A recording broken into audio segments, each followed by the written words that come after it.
Hello and welcome. Today I want to show you how to do a mock picot. The best way to explain a mock picot. It looks like a picot, but it's really not a picot.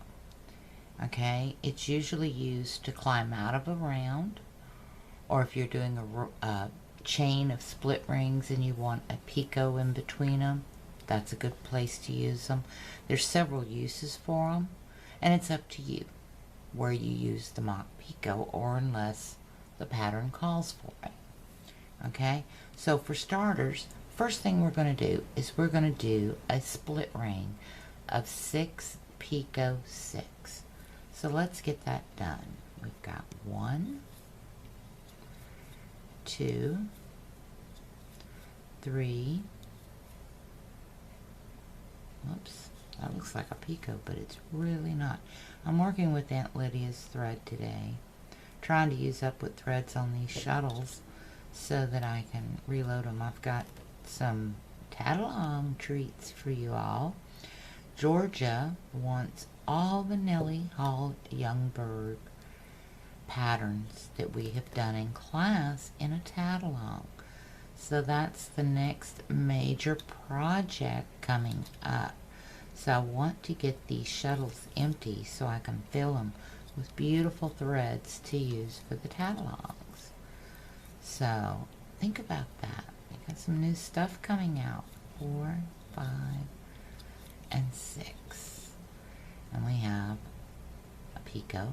Alright, we're going to do a split ring, okay? And that picot that goes right here is going to be a mock picot. So we've got the first half of that split ring done. Well, here we go. We've got to flip our hand over. Okay, we're going to do the dead spider method on our split ring. Now what I do so I can keep it in the pinch is I slide that split ring up. Okay, and you've seen the other videos on the channels on how to do the split ring, where you're going to do the same thing opposite on the other side, but you don't flip your stitches.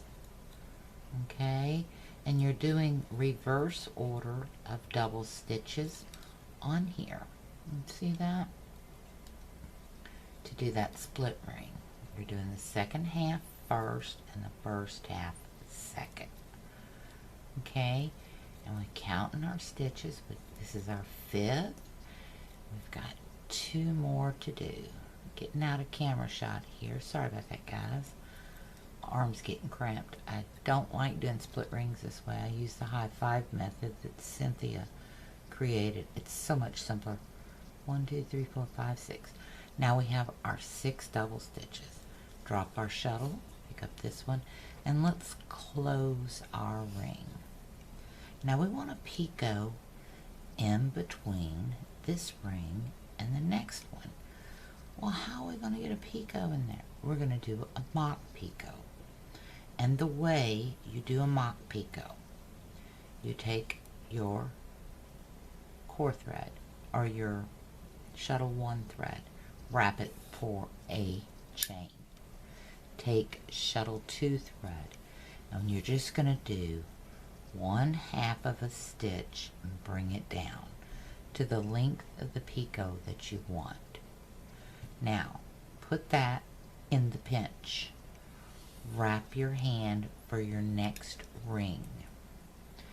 Do your first double stitch up to that. Okay? Second double stitch. Now continue on. 2, 3, 4, 5, and 6. We need to open our ring. Get some more thread, flip our hand, and start on the other side. Okay, and this is going to lay right there. Okay. Oh, crud. There we go. We got it. There we go. It slipped up. Now, we're going to do second half of that stitch and bring it over. Okay? And what you've just done is locked that mock picot in. Okay? It's not going to go anywhere now. It's locked in. The stitches are holding it in place.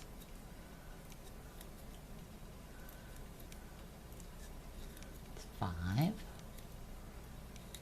and 6. Now, switch shuttles, close our ring. Got a twitch in my eye. Why? I don't know. It's just a dance in there. But you can see we lock that stitch down with that first double stitch right there. And it left that picot in between. Right there. Okay? There you go. There's your picot. See it? I'm running the hook up through it so you can see both threads. There's the purple. There's the blue. And that's a mock picot. It's used to climb out of a round mostly in tatting. Okay? If you come up and you're doing a round robin doily, you've got a chain coming off. You're going to do a split ring, a mock picot, and step out to the next round. That way you don't have ends to tie in. Saves a lot of sewing and worn out hands. So on that note, I hope you've learned something. I hope you join us in the classes and enjoy the fun. I mean, tatting can be a blast when you learn the different techniques and the ways to manipulate those techniques. Okay?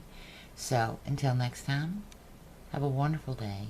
Thank you so much for watching, and happy tatting.